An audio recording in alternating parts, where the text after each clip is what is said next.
அனைவருக்கும் வணக்கங்க. ஒரு 5 மாதத்துக்கு பின்னாடி இப்போ தான் பார்லர் போகிறேன். தீபாவளிக்கு முன்னாடி நான் பார்லர் போனது ஐப்ரோ ஷேவ் பண்ணிவிட்டு டீடோன்னு சொல்லி ஃபேஷியல் ப்ளீச் பண்ணிட்டு வந்தேன். இப்போ நெக்ஸ்ட்டு இப்போ வந்திருக்கிறதுனால இப்போ போயிட்டு வரலான்னு சொல்லி ஐப்ரோ க்ரோத்தெல்லாம் கம்மியாகிடுச்சு. ஏஜாக எல்லா க்ரோத்தும் கம்மியாயிரும் போல். ஐப்ரோஸ்லாம் அவ்வளோ அடர்த்தியாக இருக்கும். எனக்கு மாதத்தில் 1 மாதத்தோட எடுக்கலைன்னா ரொம்ப அசிங்கமாக காடு மாதிரி இருக்கும். ஆனால் இப்போல்லாம் பார்த்திங்கன்னா 5 மாதம் ஆனாலும் ஐப்ரோஸ் வளர்கிறதே இல்லை, அவ்வளோதான் ஸ்டாப் ஆகிடுச்சு போல். சரி, இருக்கிறதுமே எக்ஸ்ட்ராஸ் எடுத்தால் மட்டும்தான் கொஞ்சம் நல்லாயிருக்கும் பார்க்குறதுக்கு. ஃபேஸ் இல்லாட்டி ஒரு மாதிரி நல்லா இருக்காதுன்றக்காக போனேன். டீடோன்னு சொல்லி ஒரு புதுசாக இது அதிலே அதே பண்ணலாம் நல்லாயிருக்கும் அப்படின்னு சொல்லி போதும் அதையே பண்ணலாம் அப்படின்னு சொல்லி பண்ணேன். ஃப்ரூட் ஃபேஷியல்னு சொல்லி போன தடவை பண்ணியிருந்தேன். இந்த தடவை வேறு எதாவது பண்ணலாமா இல்லை ஹெர்பல் இது பண்ணலாமான்னு யோசித்தேன். சரி, இதை பண்ணி பார்ப்போம். ஃபஸ்ட்டு நல்லா இருந்துச்சுன்னா அப்படியே இருக்கட்டும், இல்லாட்டி வேணால் திரும்ப நெக்ஸ்ட் பண்ணலாம் அப்படின்னு. இது ரேட்டு 300 ருபீஸ் தான் பண்ணுறாங்க. நல்லா தான் இருக்குது, நல்லா பளிச்சுன்னு நல்லா தான் இருக்குது. மந்த்லி ஒன்ஸ் பண்ணலான்னு சொன்னாங்க. எவ்ரி மந்த்து நம்ம ஏதோ ஃபங்க்ஷன் இருந்தால் கூட சேர்த்து 2 மாதத்தில் 2 தடவை கூட பண்ணிக்கலாம். ஒன்றும் ப்ராப்ளம் இல்லை, நல்லா தான் இருக்கும் அப்படின்னாங்க.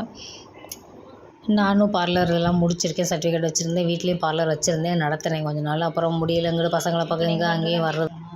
இது கிளென்சிங் போட்டுட்ருக்கேன். நெக்ஸ்ட் டீடன் ஒரு பேக், அவ்வளோதான்.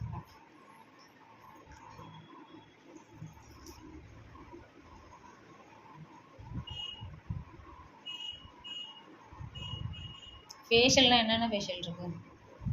Fruit, herbal, vitamin C, wine, gold, diamond, skin whitening, brightening. அன்னைக்கு பண்ணது நம்ம ஃப்ரூட்ஸ் பண்ணணும். விட்டமின் சி இல்லைங்க, ஃப்ரூட்ஸ் பண்ணணும். அப்படியே சொல்கிறீங்க. மருமகளுக்கு தான் விட்டமின் சி பண்ணியிருப்பாங்க. அது எவ்வளோ விட்டமின் சி? Vitamin C 800. அந்த அளவுக்கு பண்ணல.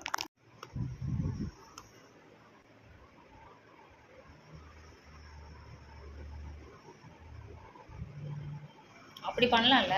எப்படி இப்போ பண்ணிட்டு போய் அடுத்த அப்போ நீங்கள் சொல்லுங்கள். டீடன் ஆல்ரெடி இப்போ போன வாரம் பண்ணேன்னு சொல்லிடுங்க. டீடன் தேவையில்லை, அன்றைக்கி டேரெக்டாக இது ஃபேஷியல் பண்ணிக்கலாம்.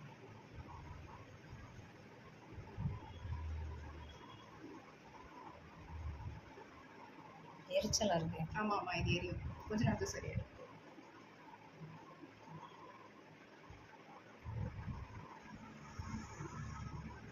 அதனால் நம்மளால் ஒரு ஸ்டாண்டர்டாக ஒரு இடத்துல இருக்க முடியல.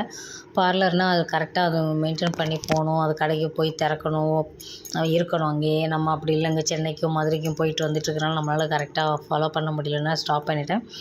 அதனால் நானே ஃபஸ்ட்டு என்ன செய்வேன், நானே போய் மதுரையில் அது ஹோல்சேல் கடையில் க்ரீம், ஃபேஷியல் ப்ளீச் க்ரீம்லாம் வாங்கிட்டு நானே வச்சுக்கிட்டு எங்கள் வீட்டில் எல்லாேருக்கும் நானே பண்ணி விடுவேன், நானும் பண்ணிக்கிடுவேன். இப்போ கொஞ்ச நாள் அதுவும் பண்ணுறதில்ல. கடைக்கும் போகிறதில்ல, க்ரீமும் வாங்குறதில்ல, பார்லருக்கும் போகிறதில்ல. சோம்பேறி ஆகிட்டேன்னு நினைக்கிறேன். அப்புறம் இப்போ பார்லரில் போய் இது பண்ணிட்டு வந்தேன். சூப்பராக இருக்குது. போதும் இந்த அளவுக்கு. நம்ம அதிகமாக வெளியில் ஃபங்க்ஷன்ஸு அது இதுன்னு போகிறதில்ல. அதனால் போதும். என்னுடைய ஏஜுக்கு நான் இந்த ஒரு இடம் இது மந்த்லி ஒன்ஸ் இல்லை 2 மந்த்ஸ் ஒன்ஸோ பண்ணிக்கலாம். நல்லா தான் இருக்குது. அந்த மாதிரி பண்ணிக்கலாம். நம்ம ரேட்டும் கம்மியாக தான் இருக்குது. பண்ணி முடிச்சுட்டு ஐப்ரோஸ் எல்லாம் அப்படியே பண்ணிவிட்டு த்ரெட்டிங் பண்ணிவிட்டு வந்தேன். ஃபேஸ் த்ரெட்டிங் எப்போயுமே பண்ணுவேன். ஏன்னா ஃபேஸில் வேக்ஸ் பண்ணதில்லை. நான் த்ரெட்டிங் நானே ஒவ்வொரு சமயம் செல்ஃப் பண்ணிக்கிடுவேன், நானே பண்ணிக்கிறேன். ஆனால் ஒன் சைடு தான் பண்ண முடியும், ஒன் சைடு பண்ண முடியாது. பார்லர் போனால் மட்டும்தான். என்ன தான் டாக்டருக்கு படித்தாலும் நம்மளே ஆப்ரேஷன் பண்ணிக்கிற முடியாது. அதனால் அதே மாதிரி தான் இதுவும். பார்லர் நம்ம படிச்சிருந்தாலும் நம்ம ஐப்ரோஸ் பண்ணாலும் ஒன் சைடு நல்லாயிருக்கும், ஒன் சைடு நல்லா வராது. அதனால் நான் மேக்ஸிமம் வெளியில் பண்ணுவேன். சில சமயம் போக முடியாத சூழ்நிலையில் நானே பண்ணிக்கிடுவேன். அப்புறம் இல்லாட்டி வெளியில் பண்ணுவேன். அப்புறம் ஃபேஸ் த்ரெட்டிங் பண்ணால் தான் நல்லாயிருக்கும்னு சொல்லி பண்ணி விட்டுருந்தாங்க. அப்படியே மசாஜ் பண்ணாங்க. ஃபோர்ஹெட் எல்லாம், அப்பர் லிப்பு எல்லாமே த்ரெட்டிங் பண்ணிவிட்டு அப்புறம் க்ரீம் வச்சு மசாஜ் பண்ணி விட்டாங்க. இதே மாதிரி நல்லாயிருக்கு. நல்லா இப்போது பண்ணிட்டு வந்த பிறகு பார்த்துங்க. நல்லா உங்களுக்கு பிரைட்னஸ் இல்லைன்னா திரும்ப வாங்க, நம்ம ஹெர்பல்லோ இல்லை ஃப்ரூட்ஸ் ஃபேஷியலோ பண்ணலாம் அப்படின்னாங்க.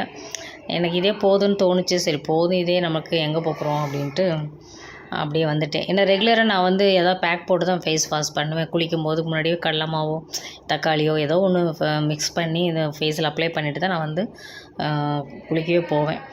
ஏதோ கொஞ்சம் மெயின்டைன் பண்ணி போகலாம் அப்படின்னு. இந்த வீடியோ பிடிச்சிருந்தா லைக் பண்ணுங்கள், சப்ஸ்கிரைப் பண்ணுங்கள். உங்களுக்கு வேணால் இந்த மாதிரி ட்ரீட்மெண்ட் எடுத்துக்கோங்க.